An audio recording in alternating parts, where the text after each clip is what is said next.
네, 안녕하세요. 반갑습니다. 자, 이번에 스포츠 심리학에 대해서 강의하게 된 어수원이라고 합니다. 자, 여러분, 스포츠 심리학 많은 분들이 이 과목을 채택을 하실 거예요. 근데요, 좋은 소식이 있고 안 좋은 소식이 있어요. 자, 첫 번째 좋은 소식. 많은 분들이 이 과목을 채택하기 때문에 많은 이 내용들이 담겨져 있습니다. 자, 안 좋은 소식은요, 이 스포츠 심리학 같은 경우는 개념을 잘 모르시면은 문제를 풀기가 조금 어려울 수도 있어요. 그래서 단순하게 심리학이니까 내가 생각하면 되겠지가 아닌 개념들이 굉장히 많이 나오기 때문에 여러분, 개념에 대해서 꼭 이해하시고 나오시면 문제를 푸시면 좋을 것 같습니다. 이 책에도 굉장히 잘 나와 있지만 조금 더 설명하면 좋을 것들을 제가 다 적어서 말씀을 드릴 때이기 때문에 꼭 필기 정확하게 하시고 문제를 풀으셨으면 좋겠습니다. 자, 이 스포츠 심리학 같은 경우는요, 총 6개의 과로 이루어져 있습니다. 첫 번째는요, 스포츠 심리학의 궤관에 대해서 배울 거는데요. 자, 한 4%의 비율로 문제가 출제가 되고 있어요. 이때는 스포츠 심리학의 정의 및 역사, 그리고 역할에 대해서 한번 배워볼 거고요. 두 번째는 인간 운동의 행동의 이해에 대해서 그러는데 이것은 37% 정도로 꽤 많은 비중으로 나오기 때문에 꼭 정확하게 이해하시고 푸실게요. 운동 재화, 운동 학습, 운동 발달에 대해서 한번 배워볼 겁니다. 자, 세 번째, 가장 많은 비중으로 나오고 있는 것, 바로 스포츠 수행의 심리적 요인에 대해서 한번 배워볼 건데요. 굉장히 많은 요인들이 있어요. 첫 번째, 성격, 정서와 시합 불안. 세 번째, 동기, 목표 설정, 자신감, 심상, 그리고 주의 집중, 루틴과 같은 것을 한번 배워보도록 하겠습니다. 네 번째는요, 스포츠 수행의 사회 심리학적 요인이 있는데요. 집단 응습력이 무엇인지, 리더십이 무엇인지, 사회적 촉진, 그리고 사회성 발달에 대해서 한번 배워볼게요. 자, 마지막 다섯 번째 운동 심리학은요, 운동을 하게 되면 어떠한 심리적 효과가 있는지 운동 심리 이론과 운동 실천 중재 전략, 그리고 마지막 6과 스포츠 심리 상담은요, 스포츠 심리 상담의 개념이랑 스포츠 심리 할 때 어떻게 해야지 적용할 수 있는지에 대해서 문제를 한번 배워보도록 하겠습니다. 자, 2021년 같은 경우는요, 인간 운동 행동의 이해의 비중이 낮아지고요, 스포츠 수행의 심리적 요인의 비중이 높았습니다. 그래서 이번 연도 같은 경우는요, 스포츠 수행의 심리적 요인과 인간 운동 행동의 이해가 비슷한 비율로 출제가 될 것으로 예상이 되기 때문에 어느 한 과목도 잊지 마시고 꼭 배워보시길 바라겠습니다. 자, 그럼 저와 함께 1장부터 한번 들어가 보도록 할게요. 자, 스포츠 심리학의 궤관입니다. 자, 스포츠 심리학이 뭘까요? 이거에 대해서 한번 알아보려면은 어떻게 해야 될까? 스포츠와 심리학을 쪼개서 한번 알아보면 되겠죠? 자, 스포츠 심리학의 정의입니다. 스포츠와 운동 상황에서 인간 행동을 과학적으로 탐구하고 그것을 현장에 적용하는 것을 바로 스포츠 심리학이라고 합니다. 그래서 스포츠와 심리학이 결합된 상태를 바로 스포츠 심리학이라고도 하죠. 자, 또 다른 정의도 한번 알려드릴게요. 자, 세 번째 정의는요, 운동 경기 또는 스포츠 상황에 응용되는 심리학의 한 분야입니다. 자, 한번 적어드릴게요. 자, 세 번째 분야는요, 자, 3번 여기다가 적어드릴게요. 중요하니까 운동 경기 또는 스포츠 상황에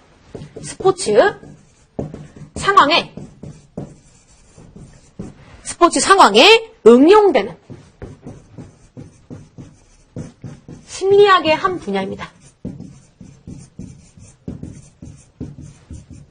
를 의미하고요. 자, 네 번째는요, 선수의 경기력 향상에 중점을 두는 심리학의 하위 영역입니다.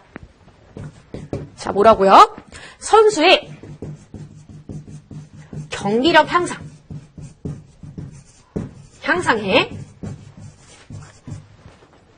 중점을 두는 심리학의 하위 영역입니다. 심리학의 영역, 이런 것을 바로 스포츠 심리학이라고 합니다. 다른 것도 한번 읽어드릴게요. 인간 행동에 영향을 미치는 심리 변화로 스포츠 효과에 어떻게 작용하는지 관련해서 연구하는 학문이라고도 하고요. 스포츠 상황에서 인간의 행동에 관한 의문점을 해결하는 스포츠 과학의 한 분야라고도 합니다. 자, 그럼 예를 한번 들어볼게요. 자, 달리기는 우울증을 조절하는가? 이것은 어떨까요? 스포츠 심리학일까요? 자, 맞는 얘기죠. 달리기는 우울증을 조절하는가, 이것도 스포츠와 심리학이 결합된 상태라고 볼 수가 있어요. 자, 그러면 요거는 어떨까요? 축구에 대한 자신감이 축구 수행력에 어떠한 영향을 미치는가? 자, 이건 수행력에 관한 문제죠. 이것은 스포츠 심리학이 아닙니다. 이런 식으로 문제가 가끔씩 나오기 때문에 잘 생각하시면서 문제를 푸시길 바라겠습니다. 자, 이렇게 해서 스포츠 심리학의 정의에 대해서 한번 알아봤습니다. 자, 스포츠 심리학은요, 넓은 의미의 광의죠. 광의의 스포츠 심리학이 있고요. 좁은 의미의 협의의 스포츠 심리학이 있습니다. 자, 광의는 무엇일까요? 넓은 의미는요, 운동학습, 운동발달, 운동제어야 스포츠 심리 영역을 모두 포함하는 관점을 바로 광의의 스포츠 심리학이라고 합니다. 1980년대 이후 체육화의 전문화와 세분화 추세에 따라 광의의 스포츠 관점은 해석되고 있습니다. 운동 발달, 운동 제어, 운동 학습 나중에 얘기를 드릴 거예요.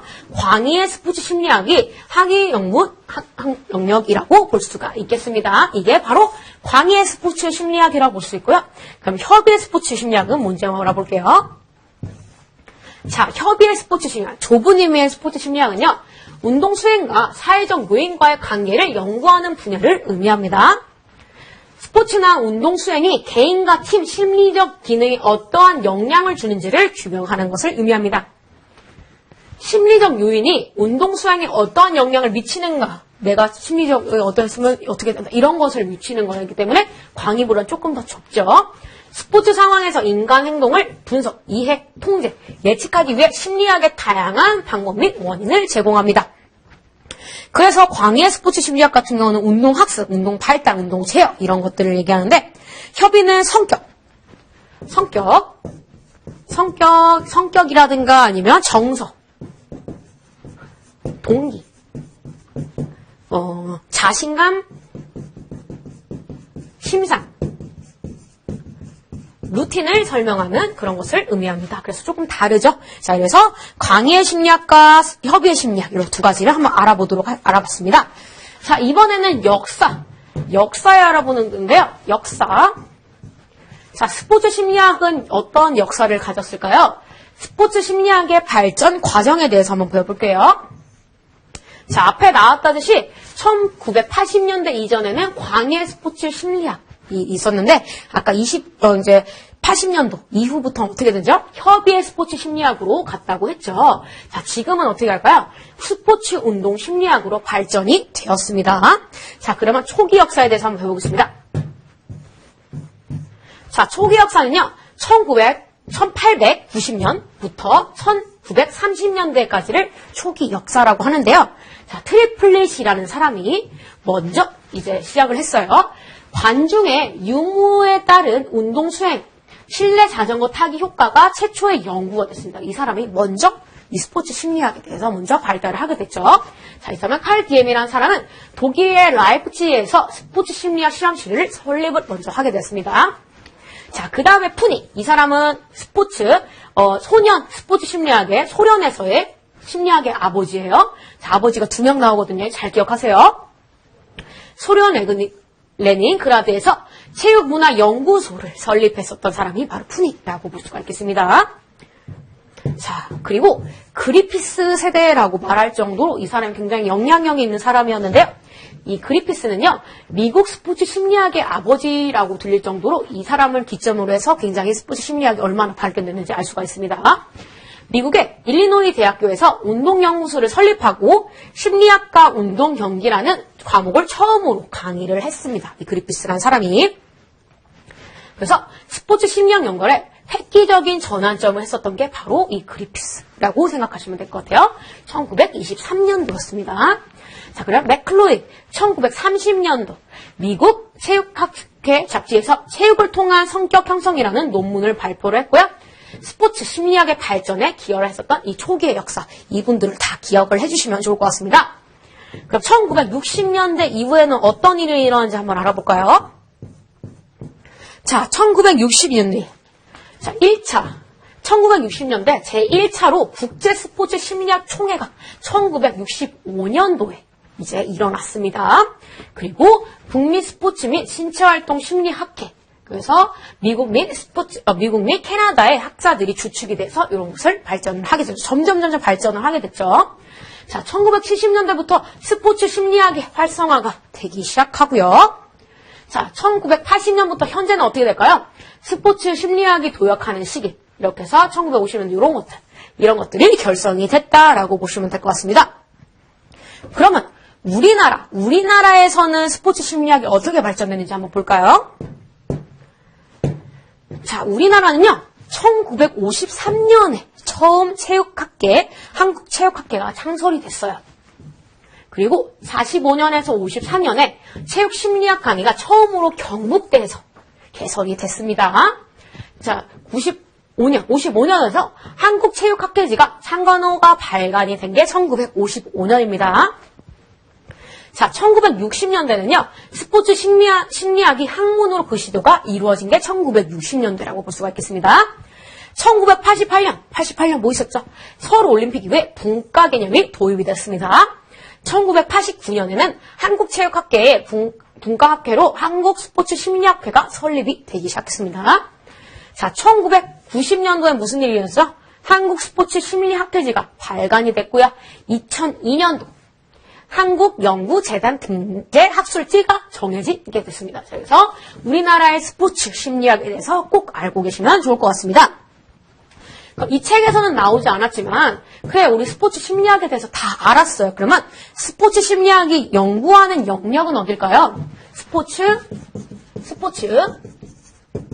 심리학 학의 연구 영역. 자, 스포츠 심리학 연구 영역은 뭘까요? 당연히 첫 번째 스포츠 심리학이겠죠. 두 번째는 뭘까요? 두 번째는 운동심리학입니다. 운동심리학. 자, 세 번째는요, 운동제어. 이것도 다 배울 거예요. 네 번째는 뭘까요? 네 번째는 운동학습. 이런 것들 우리 광희의 스포츠 심리학에서 다 배웠죠. 다섯 번째는 뭘까요? 다섯 번째는 운동 발달입니다. 여섯 번째는 뭘까요? 응용 스포츠 심리학입니다.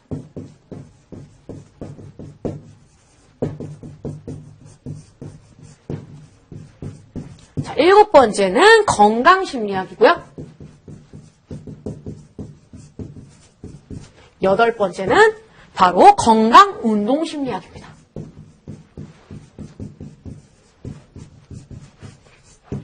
자, 이렇게 스포츠 심리학의 연구 영역에는요, 스포츠 심리학, 운동 심리학, 운동 제어, 운동 학습, 운동 발달, 응용 스포츠 심리학, 건강 심리학, 건강 운동 심리학, 이런 것들이 있다. 여러분 꼭 기억해 주세요.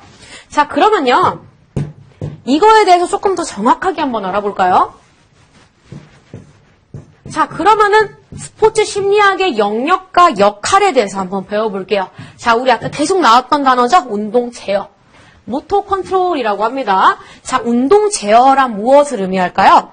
운동 제어란요, 운동이 생성되는 기전과 운동의 원리를 규명하는 학문입니다. 이거는 꼭 적어주세요. 인간의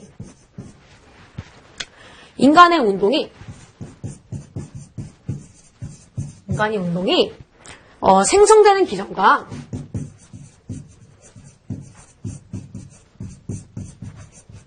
우리가 어떻게 움직이는 그런 기전과 운동의 원리를 규명하는 것을 바로 운동 제어라고 합니다. 그래서 영역은요, 정보 처리 이론, 운동 제어 이론, 운동의 법칙, 반사와 운동, 협응 구조로 볼 수 있고요. 역할은요, 아까 읽었던 것처럼 인간의 동작이나 운동을 어떻게 만들고 조절할 수 있는가에 대한 대안과 원인을 하는 역할을 하고요. 적용되는 원리를 규명하는데 관심을 두는 연구 분야가 바로 운동 제어입니다. 즉, 운동이 생성되는 기전과 운동의 원리를 규명하는 학문이 바로 운동 제어, 모터 컨트롤을 갑니다. 자, 두 번째, 운동 학습은 무엇을 의미할까요? 자, 운동 학습입니다. 자, 운동학습이란 스포츠에서 개인의 특성을 바탕으로 해요. 경험과 학습을 통한 변화 과정을 연구하는 학문을 의미합니다. 자, 그래서 다시 읽어드릴게요. 스포츠에서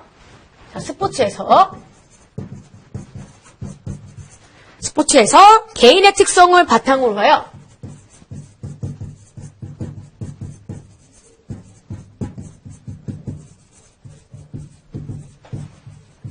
개인의 특성을 바탕으로 하여 경험과 학습을 통해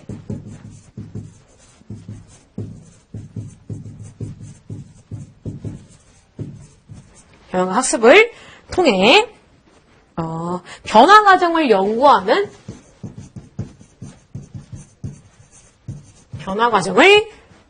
연구하는 학문을 바로 운동학습, 모터 러닝이라고 합니다. 자, 영역에는요, 운동 행동 모형, 운동 학습 과정, 운동 기억, 소환, 전이, 연습의 법칙 등을 이해하고요. 역할로는 운동 기술의 습득에 관한 원리를, 내가 어떻게 습득을 했는지에 대해서 원리를 규명하는 연구 분야를 바로 운동학습이라고 합니다. 다음은 운동 발달에 대해서 한번 배워볼게요. 자, 운동 발달이란 뭘까요? 자, 운동 기능 발달과 유전적 요소와의 관계 및 효과를 연구하는 학문입니다. 다시 읽을게요. 운동 기술, 운동 기능 발달과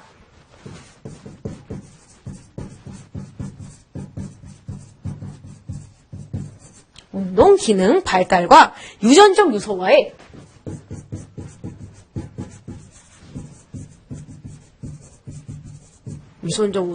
관계 및 효과를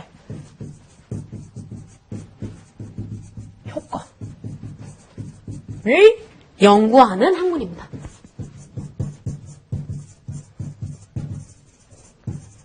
오늘 바로 운동 바탈, 모터 디벨롭먼트라고 이렇게 하네요. 자, 영역은 무엇일까요? 유전과 경험, 발달의 원리, 운동 기능의 발달, 학습 및 수행, 적전 역량, 노령화 이런 것들 할 수 있고요. 역할은요, 인간 생애에 걸쳐 운동 기능이 어떻게 분화되고 다시 종합화되어 발달, 변화하는가를 분석하는 것이 바로 운동 발달입니다. 총 운동 기능의 최적 학습기, 최적 수행기, 쇠퇴기 등을 결정하는 자료를 제공하는 데 중요한 역할을 하죠. 자, 마지막 운동 심리학은 뭘까요? 운동 심리학. 자, 운동 심리학. 자, 운동 심리학이란요, 스포츠 활동에 참여하기 위한 방법과 운동이 심리, 사회에 미치는 영향을 알아보는 겁니다. 스포츠 활동이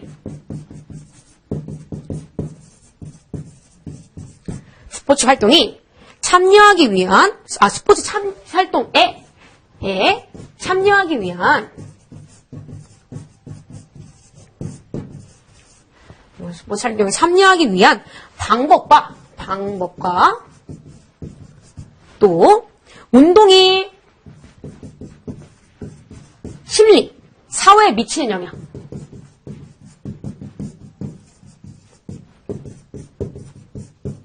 영향에 대해서 알아보는 것이 바로 운동심리학이라고 합니다.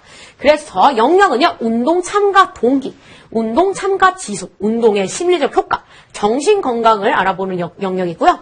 역할은 운동 참여를 위해 개인이 지속적으로 실패하는 상황과 연관된 이유들을 분석하는 것이 바로 운동심리학입니다. 자, 그래서 우리 1과에서는 지금 어떤 걸 배웠죠? 운동심리학의 정의에 대해서 배웠고요. 운동심리학의 정의에 대해서 배웠고, 운동심리학의 광의와 협의의 의미에 대해서 배웠습니다. 그리고 바로 운동심리학의 이제 역사에 대해서 이제 초기와 1960년대 이후에 대해서 배웠고요. 우리나라 스포츠 심리학에 대해서 배웠습니다. 그리고 마지막으로 운동 제어, 운동 학습, 운동 발달, 운동 심리학 요 네 가지에 대해서 배웠죠. 자, 요 네 가지 기억하시면서 바로 다음 과로 한번 넘어가 보도록 하겠습니다. 자, 2장부터는요, 인간 운동 행동의 이해에 대해서 배우는데요. 자, 우리 1과에서 바로 운동 제어에 대해서 배웠죠? 그걸 조금 더 정확하게 한번 배우는 시간을 가지도록 하겠습니다. 자, 이제 제 2장입니다. 인간 운동 행동의 이해에 대해서 한번 배워볼게요. 자, 점 1장. 운동 제어. 자, 우리 운동 제어에 대해서 배웠죠? 운동 제어가 아까 뭐였었죠? 자, 운동 제어 개념부터 볼게요. 운동 기술의 바탕이 되는 인간의 움직임 생성과 조절에 대한 원리와 기전, 어떻게 움직이면 되죠? 원리와 기전에 대해서 배우는 것이 바로 운동 제어라고 하고요. 인간의 움직임 특성과 그 움직임이 어떻게 조절되는지를 연구하는 학문 분야를 바로 운동 제어라고 합니다. 자, 운동 제어에요. 문제 접근 방법이 있어요. 운동 제어에 문제 접근 방법이 있는데요. 자, 첫 번째는요, 무엇을 의미하냐? 정보 처리 이론입니다. 정보 이론이 있고요. 두 번째는요, 생태학적 이론.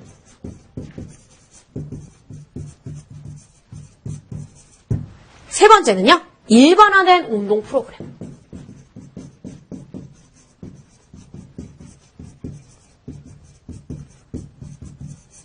자, 이것은 중요하진 않지만 이러한 문제 접근 방법은 요 세 가지 문제 접근 방법으로 운동 제어를 설명할 수 있다. 요것만 기억하시면 될 것 같습니다. 자, 그러면요, 운동 제어의 주요 제한 요소에 대해서 한번 볼게요. 자, 개인, 환경, 과제 요 세 가지로 나누어서 설명을 할 수가 있겠는데요. 자, 개인, 지각 능력, 정보를 수집하는 과정에서 지각 능력에 요소 차이가 날 수가 있겠죠. 인지 능력, 수집한 정보를 바탕으로 판단하고 계획하고, 동작 능력은 무엇을 의미할까요? 판단하고 계획한 것을 움직임으로 만드는 것이 바로 개인적의 동작 능력입니다. 자, 환경, 조절 환경, 움직임에 영향을 줄 수 있는 환경, 그리고 비조절 환경, 움직임에 영향을 주지 않는 환경, 이렇게 나올 수도 있고요. 과제는요, 안정성, 신체의 이동이 없는 것이 바로 안정성이라고 했고요. 조정성, 공 또는 라켓 등 운동도구를 이용하는 것이 바로 과제의 조정성. 이동성은 걷기, 달리기, 뛰기 등 신체 위치를 이동하는 것을 바로 이동성이라고 합니다. 그래서 운동 제어의 주요 제대인 요소는 개인, 환경, 과제 이 세 가지로 나눠졌다는 거 꼭 기억해 주세요. 다음은 정보 처리 단계입니다. 자, 정보 처리 단계가 뭘까요? 바로 자극에 대한 반응이 실질적 행동으로 이어지는지를 확인하고 수정하는 것입니다. 자극에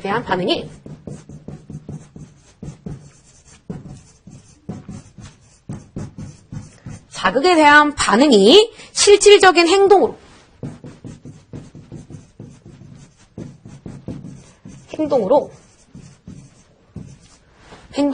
이어지는지를 확인하고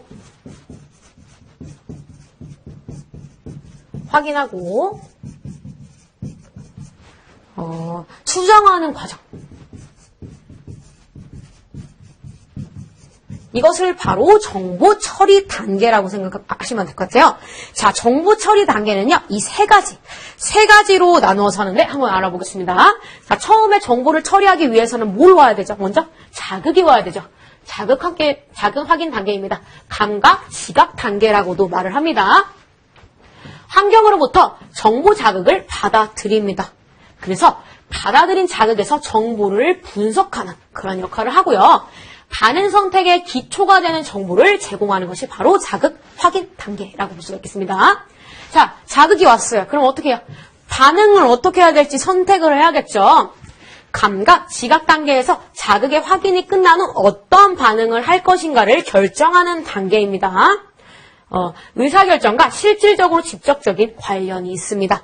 자, 그리고 마지막은 뭘까요? 반응, 계획 단계입니다. 이제 행동을 하게 됐죠. 선택된 정보를 가지고 알맞은 동작이 수행되도록 준비하는 것이 바로 반응, 계획 단계입니다. 그래서 정보 처리 단계는 첫 번째 자극 확인 단계, 그리고 반응 선택 단계, 마지막 반응 계획 단계, 요 세 가지로 기억한다는 거 꼭 기억하시고 문제를 푸시면 좋을 것 같습니다. 자, 이제 다음 기억 체계 및 운동 제어 체계에 대해서 한번 알아볼게요. 자, 기억 체계. 우리가 기억을 하는 것을 한번 알아볼 건데요. 자, 운동학습과 기억에 대해서 한번 알아볼게요. 자, 운동학습의 기억에서는요, 첫 번째, 감각 기억이 있고요. 두 번째, 단기 기억이 있고요. 장기 기억이 있는데요.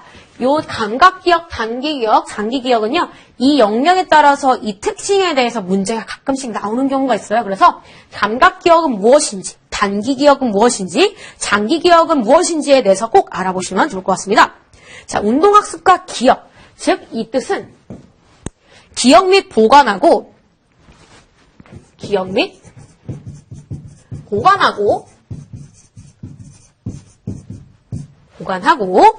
회상하는 과정을 의미합니다. 자, 그러면 감각기억의 특성은 어떨까요? 자, 병렬적으로 처리를 하는 그런 특성을 가지고 있고요. 환경으로부터 얻어진 정보입니다. 자, 여기서 중요한 거는요. 정보의 수용량에 제한이 없어요. 다 기억을 할 수 있지만 정보가 단기 기억으로 바뀌지 않으면 꼭 사라져요. 까먹어버리죠. 감각기억이란 거 할 수가 있겠습니다. 단기 기억, 단기적으로 기억하는 거 바로 선택적으로 내가 기억을 하겠죠. 정보를 조직하는 일시적 단계를 바로 단기 기억이라고 합니다. 일시적인 단계를 바로 단기 기억이라고 합니다. 자, 장기 기억은 무엇을 의미할까요? 오랫동안 유지되는 기억을 장기 동안 기억할 수 있는 것을 바로 장기 기억이라고 하죠. 자, 일화적 기억이란 특정 장소 및 기간과 연관이 있는 기억을 바로 일화적 기억이라고 하고요. 의미론적 기억은 지식을 위한 기억을 바로 의미론적 기억이라고 합니다. 자, 그래서 감각기억, 단기기억, 장기기억에 대해서 여러분 꼭 기억하시고 문제가 이렇게 나올 수도 있어요. 자, 다음 중 단기기억이 맞는 것은 1번 선택적 기억, 2번 정보를 조직하는 일시적 3번 정보의 수확량에 제한이 없지만 정보가 단기기억으로 바뀌지 않으면 곧 사라집니다. 그러면 3번이 바로 감각기억에 대한 얘기죠. 그래서 이렇게 또 다르게 문제가 나올 수 있기 때문에 이거 특징 꼭 기억하시고 문제를 푸시면 될 것 같습니다. 자, 이번 강의에서는요, 제1장 스포츠 심리학의 개관가요, 인간 운동 행동의 이해, 제2장에서 운동 제어와 기억 체계에 대해서 배웠거든요. 다음 시간은요, 파지와 전이 조금 생소한 단어에 대해서 한번 배워볼 거니까 잘 기억이 안 나시면 한번 읽어보시고 문제를 풀어보시길 바라겠습니다. 자, 여기까지 하고 마무리하도록 하겠습니다. 수고 많이 하셨습니다.